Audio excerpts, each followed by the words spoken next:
Hey, what's going on, everyone? How you guys doing? My name is Matt Jarbo. This is $3 Theater, and this Snyder Cut thing has gotten a little bit out of control, just to an extent. The online response by a few people has gotten a little bit out of control. Now, we know that there were those pundits that spent the better part of 2.5 years proclaiming to the gods, both above and below, that it didn't exist, that it was never going to be a reality, so on and so forth. And as we learned just a few days ago, oh, it's a reality. It's coming. Your entire worldview has changed, and those of us out there who supported it are just asking that you acknowledge that it happened. But there are a couple people out there right now that are absolutely flippantly, ridiculously trying to do everything they can to to paint a narrative that simply doesn't exist. And I am referring to not only Andy Signore, but Jody's Corner. And yesterday I responded to Andy Signore and a couple of the things he had said, and he wasn't happy, and that's fine. Jody, I was sent a video he did today saying that AT&T had hijacked Warner Brothers. This is an actual title of the video. AT&T hijacked Warner Brothers. And in this 33-minute rant that I legitimately feel stupider for having listened to, like I wasted time on this thing, it just goes to show you how much of a charlatan and how much of, and I'm going to say a liar, Jody's Corner is. Because what he's doing is he doesn't understand, either he doesn't understand how the industry actually operates, and not just entertainment, but telecommunication, and how everything these days are just kind of like wrapped into run because we're in the streaming war situation and how all of that plays out. Or he's just being a dishonest actor because at this point he knows that it's going to be the best thing to invigorate his base in order to get as much as he possibly can out of it. But he's absolutely destroying any and all credibility that he has. So to run through a couple points, because I'm not going to go through all 33 minutes. I thought about doing a video response like on StreamYard or something, but I'm like, look, that would take about 2 hours to completely disprove everything that he says, and I quite frankly don't care enough to do that. So I figured I would just respond to a few points here. So let's talk about how he's trying to say that AT&T has hijacked Warner Brothers and that AT&T is a telecom company that knows nothing about the movie industry. Well, I hate to break it to Jody, but who owned Warner before AT&T? Oh, that's right. It was a Time Warner company. Time Warner, and you live in LA, so you should know this. Time Warner was a telecommunications company that was absolved in to freaking AT&T when they purchased. I know this because I paid them money, a lot of money, for crappy internet when I lived in Los Angeles a long time ago. So they were there. They were a telecom company, and guess what? Time Warner is Warner Brothers.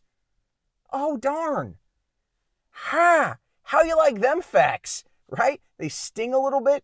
It's your pride kind of flying out the window a little bit here. This is not like, oh my God. You have to understand where things are right now. Like, you think in this small, narrow view of the world. You do. I've watched your content and I find it so lacking in any kind of factual information because it's all a performance. It's all substance or it's all style with zero substance. You are literally like the Marcus Nispel of YouTube comic movie commentators. If you don't know who he is, he did Pathfinder, he did Friday the 13th, and the remake from 2009, and he did Conan the Barbarian. Movies that all looked good because Jody puts a lot of work into how it all looks, and I give him credit on that front, but they have absolutely zero substance contained within. It's like it's like empty calories from drinking a beer. It doesn't do anything for you. There's no nutritional value in the stuff that Jody emanates like 98% of the time. And if you really listen to how he attacks Snyder fans, he's trying to differentiate, but he never gives a full differentiate. He never really is able to break it down because him and Andy at this point are just trying to argue the Schneider Cult. The Schneider Cult. The Schneider Cult, guys, is coming after me. They've sent me death threats. They've said mean things about me on Twitter, and I don't condone any of that. I don't condone any of that, Jody, period. But whatever those few accounts might be, and I've only seen a few as showcased by Andy, It's nothing compared to what a lot of other people have gotten. I've gotten handwritten death notes, death threats mailed to my home. I have been swatted. Have you been swatted? Have you gotten handwritten death threats mailed to your home? Or are we just talking about, mean things people say to you through anonymous Twitter accounts? It's a little bit different, Jody, when you're actually getting these threats outside of the internet and they come to your home and they put a shotgun in your face and you realize that there's been an attempt on your life. That's a little bit different. So when you talk about these sort of things, when you bring up this, I'm getting all these threats, I have to just kind of laugh a little bit because it's Twitter. Block them and move on. And you're good at that. You blocked me the other day. I call it a win because you can't handle the bants 100%. So much so, and I just want to quickly point this out, one of your go-to things here is to call everyone who disagrees with you a racist. Like you said on Andy's show that I don't like you because you're a black man who talks, which is absolutely ridiculous, which is absolutely terrible. And you've made those claims against Film Gob when you held that live stream with Andy, trying to call him a racist troll. And then by the end of the stream had said, no, he's not racist at all. Like this is your go-to. When you're backed into a corner and you don't have an actual argument, you play that card. And that is just a terrible card to play in any situation, especially when dealing with nerd-related content. It just delineates anything of value you might put forward because it really does beg the question, are you just saying these things or do you actually believe it? And considering the fact that at this point you've dug such a deep hole for yourself in regards to the Snyder Cut and pushing back against it, I don't think you believe it, but I think you have no choice but to back that narrative up. You made a 33-minute long video that had nothing of value in it. You had no salient point you wanted to make because you don't understand what you're talking about. When you're trying to say that AT&T doesn't know how Warner Brothers operates or doesn't know anything about making movies, Time Warner was doing it. They absolved that in there. They have enough of an idea that they wanted to make sure HBO Max became the next big thing. That was their push. That is their push because movie theaters, times are a-changin'. The streaming wars are ramping up. Amazon, Netflix, Hulu, Disney Plus, Peacock, HBO Max, Shudder. I mean, there's so many nowadays. They know this is where things are going and their job is to make money. They did not spend $108 billion to purchase Time Warner. Yes, that is how much they spent to purchase Time Warner as an entire entity, to not have long-term plans in order to make it a profitable business enterprise, which is exactly why HBO Max is a thing, which is exactly why they're doing the Schneider Cut, because they know that if they're able to then put out a whole bunch of content that people are willing to pay money for, then that's more money in the long run than 1 or 2 movies a year that people might spend the cash to go and see. For some reason, anything involving this absolutely frightens you. And I don't know if you're putting that on because you are legitimately afraid of the future or if it's just an act that you want to put out there. That is where we are now when it comes to your content in regards to this.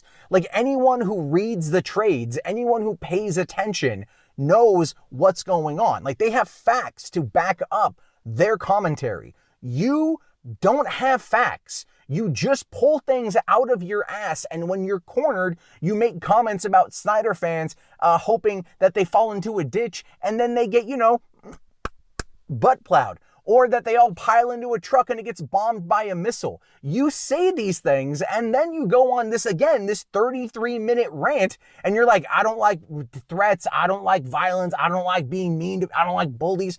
Dude, you're a bully when you say those things. You're a bully when you make those statements. You're a bully after trying to sit there and say that I'm not a bully. You say these things. These are on the internet. They are cataloged forever. And it's so funny to me that you have zero self-awareness. Like you and Andy are absolutely made for each other at this point. You are legitimately made for each other because both of you are pure grade A charlatans to like the nth degree. And it is extremely funny to watch from my perspective because at this point, man, the chickens are coming home to roost. People are seeing you guys for the jokes that you are. It's one of the reasons why we're calling Andy Blandy Andy and Jokey's Corner. People are making fun of you because you won't just take the L on having a bad take. And dude, I've seen your content. You have lots of bad takes.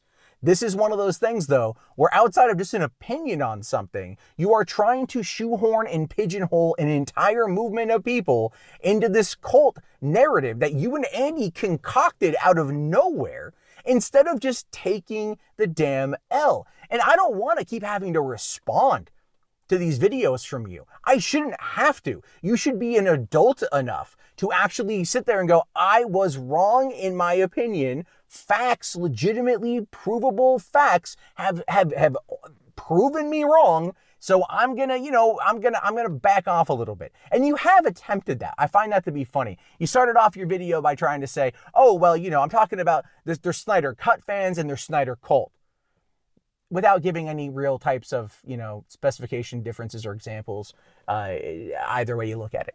That's the whole point, man. You're talking in hyperbole.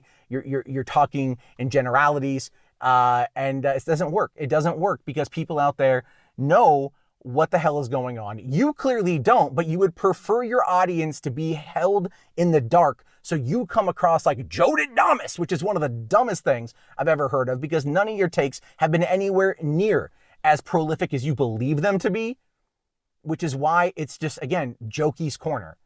Jokey's Corner is where you are, dude. Seriously, you need to, this is not going to end well for you. And I'm just saying that because what's going to happen is you're going to keep doubling down and keep doubling down and keep doubling down, and your core base, they're going to support you because they're not paying attention to anything else that's going on or just out of some kind of loyalty. But you're going to keep doubling down. More and more and more people are going to talk about you. More and more people are going to be shown the clips of you saying all of these things alongside Andy. And all of these people are going to look at you playing the victim, and they're going to know that you're crying wolf. They're going to know that, Jody, because it's easy to see. It's easy to see that you're backed into a corner, literally Jody's corner, and you don't know how to get out of it. Well, I'm going to tell you how to get out of it. Take the L. Just say, yep, it's coming. Yep, I was wrong when I said it wasn't going to come. I don't quite like it, but you know what? I'm going to wait to see how it is and then drop the subject. The more you push back on it, the more people are going to talk about you. And that is not going to ultimately do well for your channel. You're not going to grow as a result of this. It's going to alienate a lot of people who could potentially be Jody's Corner and Andy Signor fans, but they're not, because they're going to feel attacked by you. Do you not understand how this works? Do you not understand how this whole thing is? I mean, I don't like to sit there and ever bring up view counts and freaking, dislikes and whatever, because I have my own issues with those things. But I mean, reading through the comments of your videos, man, people are clearly not happy with you. And it's not like it's not the majority of people that are saying that. It's not like it's just some people. They're saying you're wrong and you won't admit it. So this is a pride and ego thing versus quite literally anything else, dude. You stop it. Get some help or something. You absolutely need to have an intervention in, your friends have got to pull you aside and go, dude, this is a bad look. You need to stop. Because when you put out headlines like AT&T has hijacked Warner Brothers, a company that they spent $108 billion to acquire, it makes you sound stupid. And you're clearly not a stupid guy. So stop effing acting like it, dude. Stop with what you're doing. Because at the end of the day, you are a joke. And I think you know it. And that's the saddest thing. Because you're stuck. You don't have to be. Drop the BS, drop the act, stop fronting to your audience, and actually have an honest conversation about what's going on. I dare you, but I know you're not going to listen to me because you're just not. You're just simply not. Anyway, to the rest of you guys out there, I want to hear your thoughts. I want to hear your opinions on this one. Let me know down in the comments below. I'll talk to you guys all later. Have yourself a great day, and peace out.